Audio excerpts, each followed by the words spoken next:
ሰላም ጤና ይስጥልን ውድ የፒያሳ ቲዩብ ተከታታዮች እንደተለመደው አዲስ ፕሮግራም ብቅ ብለናል። በዛሬው ፕሮግራማችን ወይም ቆይታችን አዳዲስ ክስተቶችን የተከሰቱ ክስተቶች አሉ እነዛ ላይ እንሄድባቸዋለን። የሚገርምህ ነገር በተከታታይ ከእሁድ ዕለት ጀምሮ አዳዲስ ክስተቶችን እያየን ነበርና የገለቴ ቡርቃ ታሪክ አለ እሱን አይተናል። ሴፉ ላይ ቀርባ ነበረ ባሌ 10 ቤቶችን ሸጠብኝ 4 መኪና ምናምን ብላ በጣም እየተጮኸ ያለውና ፌዴሬሽን መግለጫ እስከማውጣት ኢቲቪ ላይ እስከመሰራት በጣም የሚጮህ ነገር አለ። አንዳንድ ኢትዮጵያ የሚጮህ ነገር ሲኖር ምን ሊኖር ይችላል? ከዛ ቀጥሎ ያለው ነገር ደግሞ በተያያዥነት የምንሄድበት ይሆናልና እሱን ነገር ብናይ ከዛ በኋላ ይሄ ነገር እንዴት ነው ሰውየውን ይሄን ያህል ደግሞ በሚዲያ ላይ አውጥቶ ማጋለጥ የትዳር ኬዝ ነው። ስለዚህ በትክክለኛው በህግ መንገድ በህግ የመሄድ ችሎታ ያለ እንደዚህ በሚዲያ ላይ ማራገው ምን አመጣውና ትላንትና ነው የተባለው የተፈተው ዛሬ ነው በሚዲያ የተራገበውና ማታ ላይ በድብቅ መውጣቱ ተሰምቷልና የቀነኒ ገዳይ ነው ተብሎ ተጠርጥሮ የነበረው ዘፋኝ አንዱዓለም በዋስትና እንዲወጣ ተደርጓልና እሱንም የምንሄድበት ይሆናል። ከዚህ ጋር ደግሞ የሚያገናኘው ነገር ይኖራል የሚለውን ነገር እናይበታልና እነዚህ ሁለት ነገሮች አያይዘን የምንሄድበት ይሆናል በዛሬ ፕሮግራማችን። እስቲ ምን ትላለህ? እስቲ ያሉትን ነገሮች እንቃኛቸውና ከመነሻው ጀምሮ እስከ የሚያገናኛቸውን እያንዳንዳቸውን ቀጭን መስመሮች እናያቸው።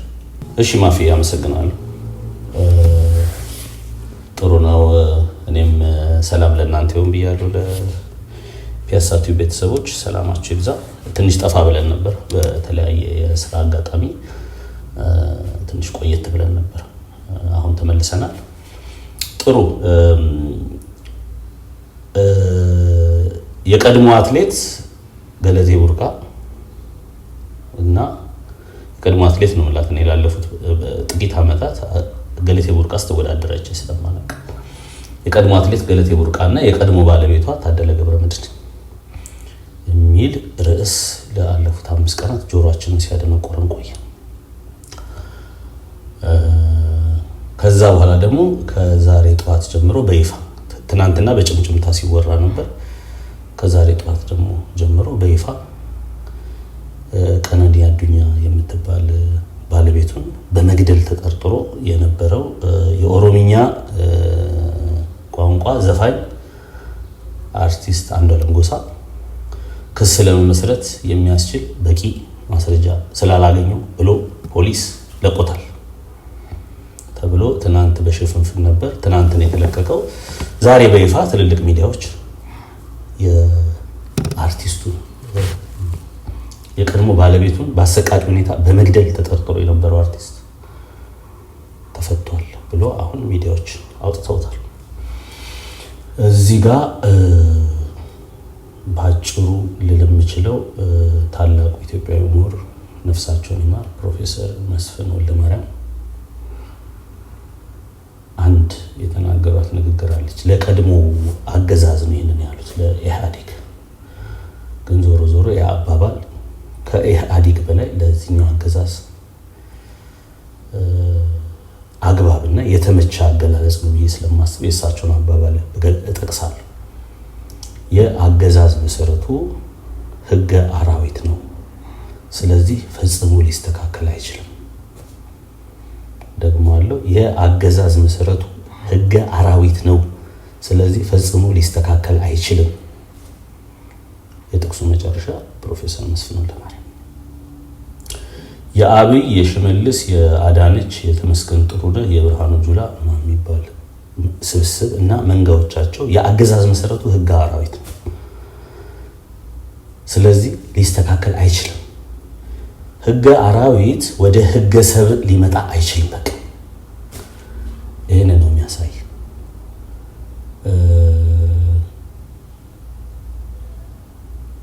አትሌት ገለቴ ቡርቃ እና የቀድሞ ባለቤቷ የሚል ርዕስ መጀመሪያ ኦቤን የሚባል የኦሮሚያ ቋንቋ የቴሌቪዥን ፕሮግራም ላይ እያለቀሰች ኢንተርቪው ሰጠች። 11 ቤት ነበረኝ 10ን ሸጦብኝ 1 ቤት ነው የቀረው እሱንም ሊሸጥብኝ ነው። 5 መኪናዎች ነበሩኝ 4ቱን ሸጦብኛል።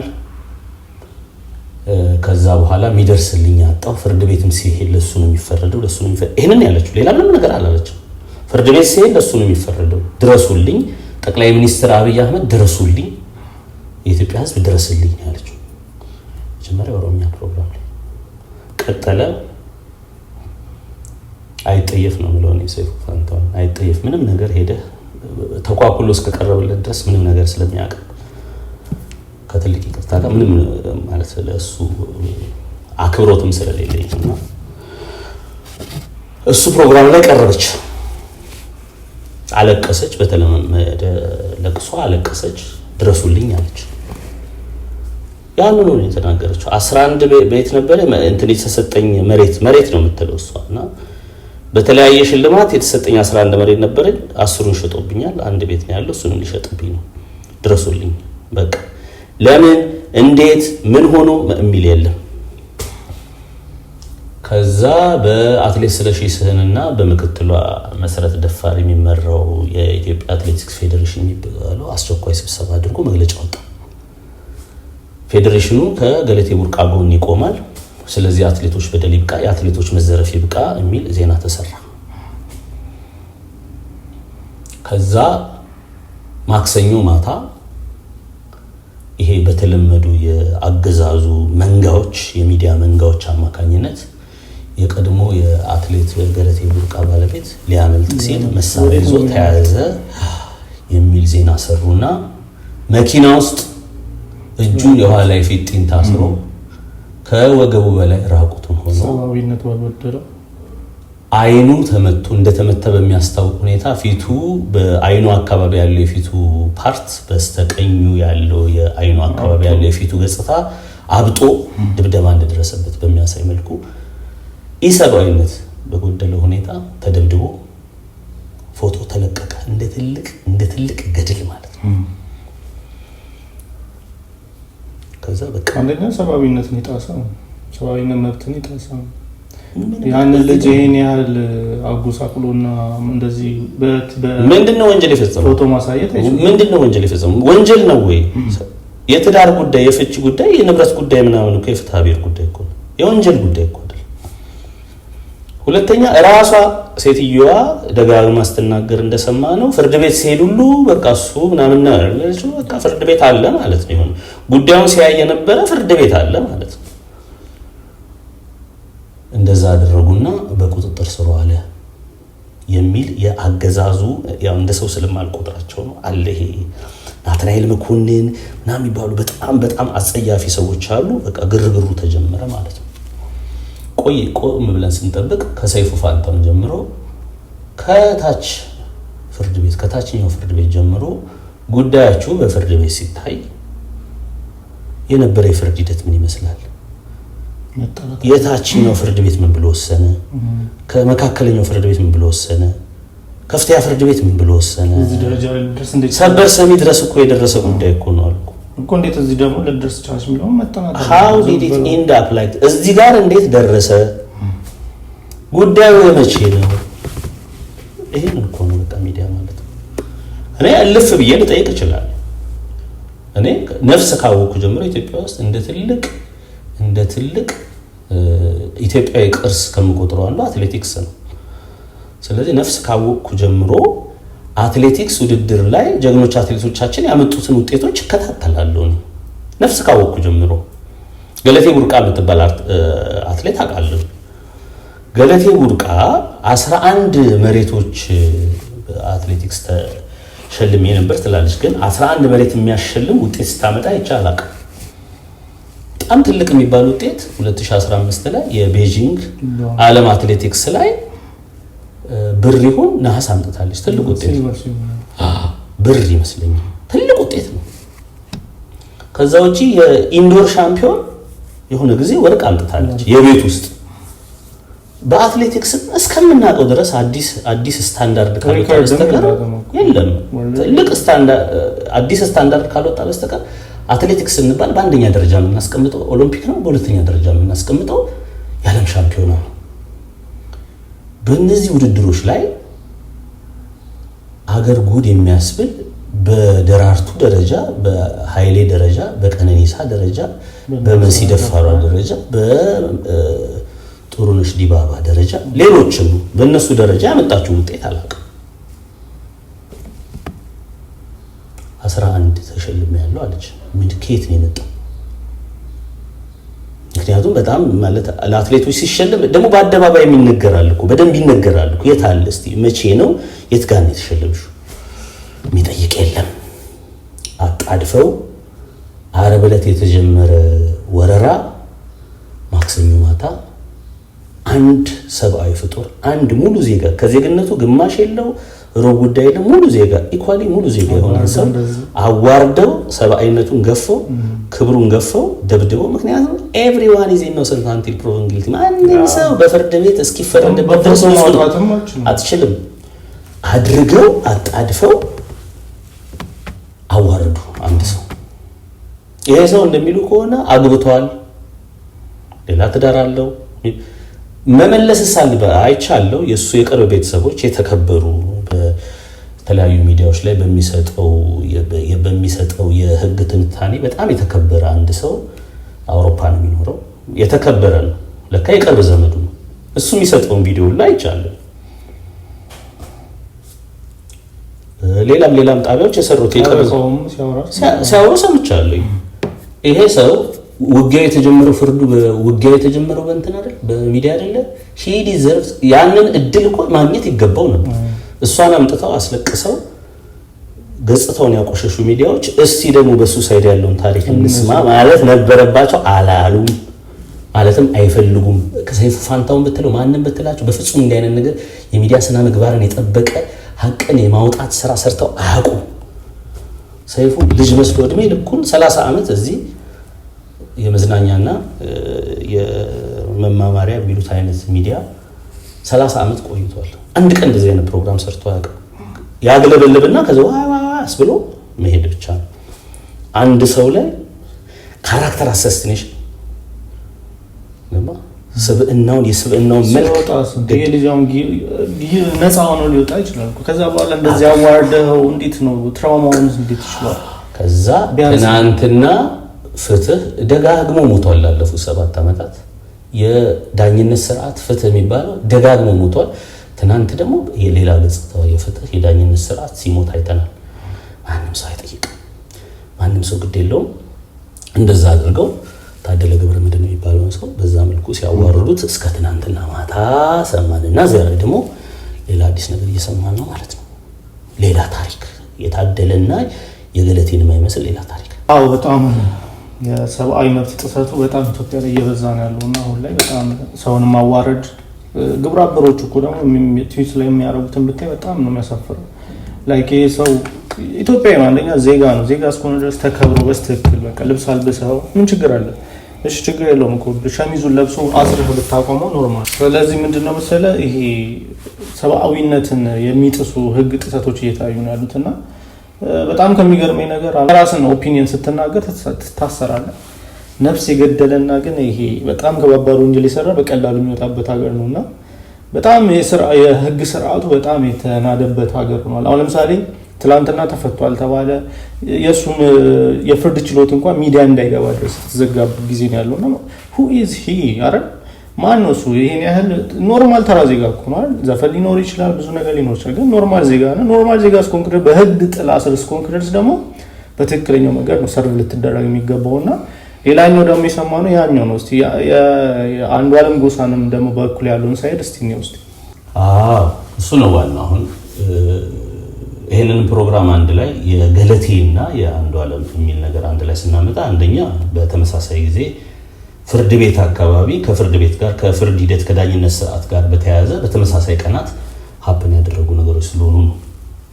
ሁለተኛ ግን እንደኔ ጥርጣሬ ነገርየው የተገናኘ ነው ብዬ ስለማስብ ፍርድ ቤት አይቶት ተመላልሶ አይቶት የተዘጋ ፋይል አትሌት ገለቴ ቡርቃ ምናምን ብላ ስንስተህ ዋይ ብላ አጫጩህ አንድ ንጹህ ሰው ደብድበህ አሰቃይተህ ካራክተር ይሄ ማለት ስብዕናውን ገፈህ አዋርደህ ገድለኸዋል እኮ በቃ ነፍሱ አለ እንጂ ስብዕናውን ገጽታውን ገድለኸዋል። ምናልባት ሊገድሉትም ይችላሉ አላውቅም። እንደዛ አድርገህ እሱን ካስወገድክ በኋላ በዛው ቀን እሱን ደብድበህ ባስገባህበት ጊዜ ያውቁናል እኛ በቃ ፊት ለፊት የሚሰጡን ነገር ነው ዋይ የምንለው። እሱን ካደረግክ በኋላ 10 ሰዓት ላይ አንዷለም ገሳ የሚባል አርቲስት የቀድሞ ባለቤቱ አንድ ፍሬ ልጅ ቀነኒ አዱኛ የምትባል ልጅ በመግደል የተጠረጠረውን ሰውዬ ፈታ። ስለዚህ የታደለ ገብረመድህንና የገለቴ ቡርቃን ነገር ታጫጩና እሱም በጓሮ በር ተፈተዋል። አንደኛ ሚዲያም ተዘግቶ ነበር። ሚዲያ ዘግታል እንዳይገቡ ተብሏል ምናምን በቃ ከዛ በኋላ ይፈታል።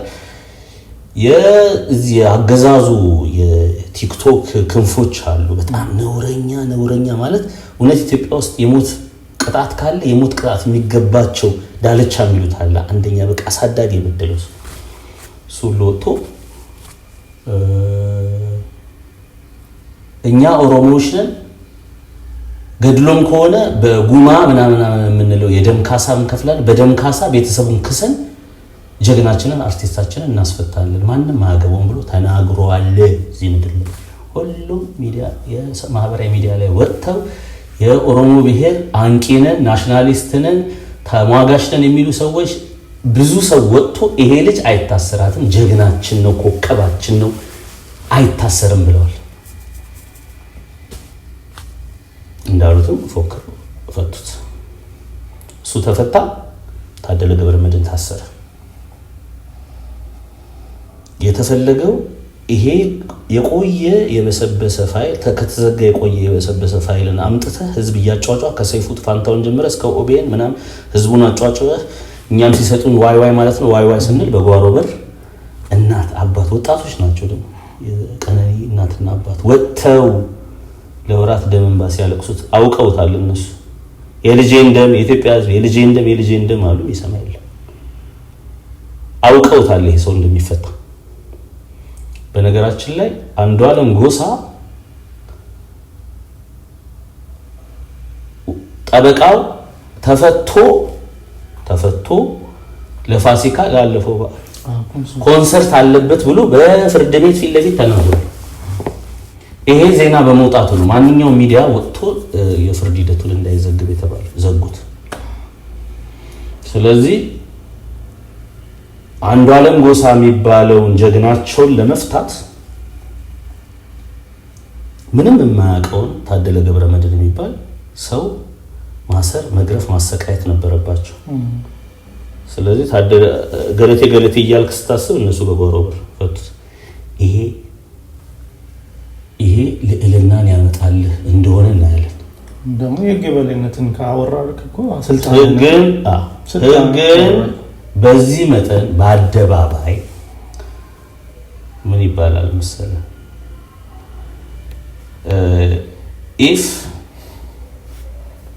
if people who are in charge of the law care less about the law and that's the end of it. Okay,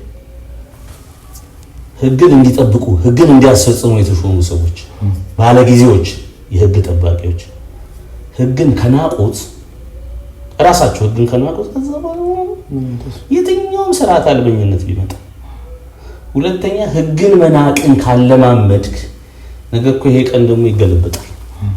ያን ጊዜ ተገቢው ፍርድ ስጡኝ ብትል ማን ይሰጣል? አሁን 66 ላይ ምን ሆነ መሰለህ እንደሚሉት ከሆነ 1953 ላይ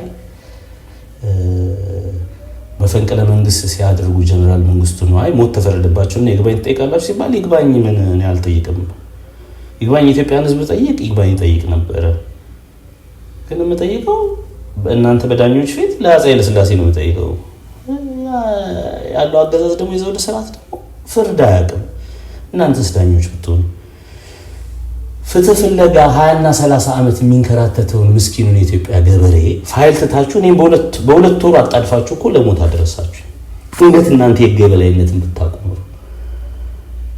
ማለት ልክ እኔን አቻኩላችሁ እንደፈረዳችሁኝ ነገ ሁሌም ፍርድ አጥቶ በኩርማን መሬት የተጣላ አርሶ አደር 20-30 ዓመት ይንከራተታል በየፍርድ ቤት። እሱንም ታጣድፉለት ነበር።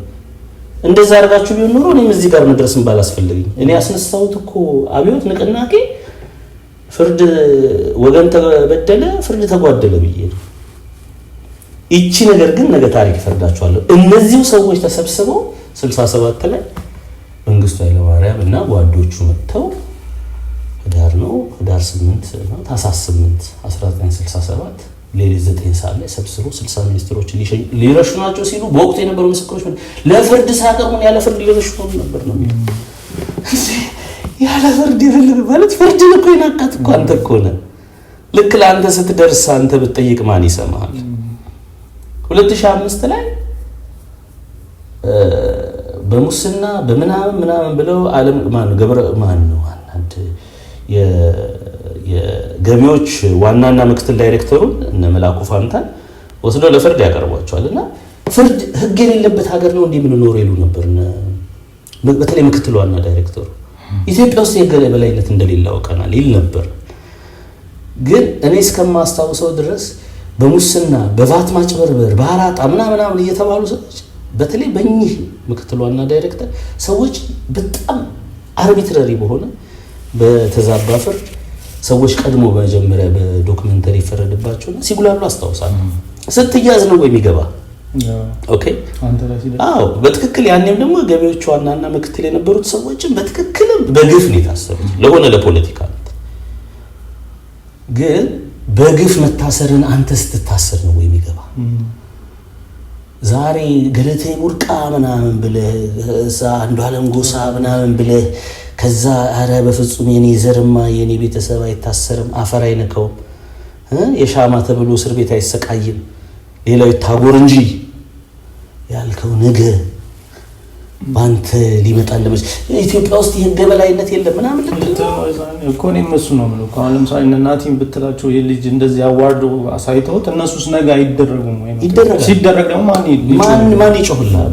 ብቻ ኢትዮጵያ ውስጥ የህግ እንግዲህ ቀደም ደርቦችን ብያለሁ 60ዎቹን ሲረሽኗቸው ደርቦች ያገኙት በጣም ቤስት የሚባል ፍርድ ነው ያገኙት። ግን በየችሎቱ ላይ አለ አንዳንድ ክሊፖች ዩቲዩብ ውስጥ ገብተህ ስታይነ ፍቅረ ስላሴ ድረስ ምናምን ወጥተው ምንድነው እኛ እስካሁን ክስ አልተመሰረተብንም ወይ የሞት ቅጣት ፈጽሞብን ወይ ምን አይነት የህግ የበላይነት የሌለበት አንተ በቃ ገብቷል። ሰው ልክ በራሱ ሲደርስ ነው። እና ትናንት ደጋግማ ሞታለች ኢትዮጵያ ውስጥ ፍትህና የዳኝነት ስርዓት ትንሽ ሊመስል ይችላል።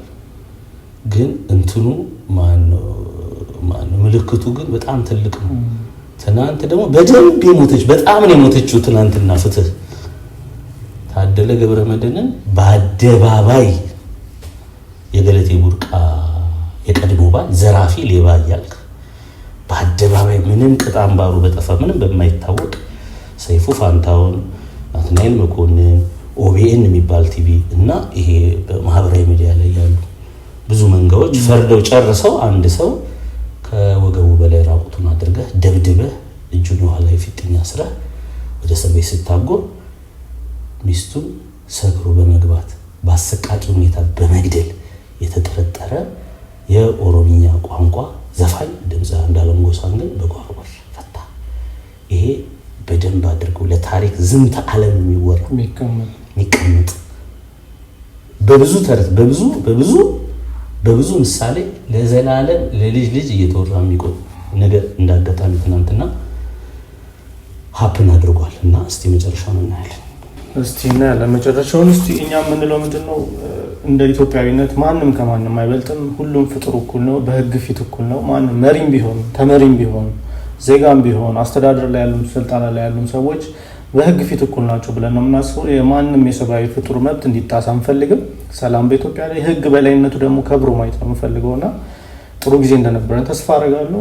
ቤተሰቦቻችንም እንደወደዳችሁ ተስፋ አደርጋለሁ። ሀሳብና አስተያየት ደግሞ ካላችሁ ኮሜንት ሴክሽን ላይ አስቀምጡልን። በቀጣይ ፕሮግራም እስከምንገናኝ መልካም ጊዜ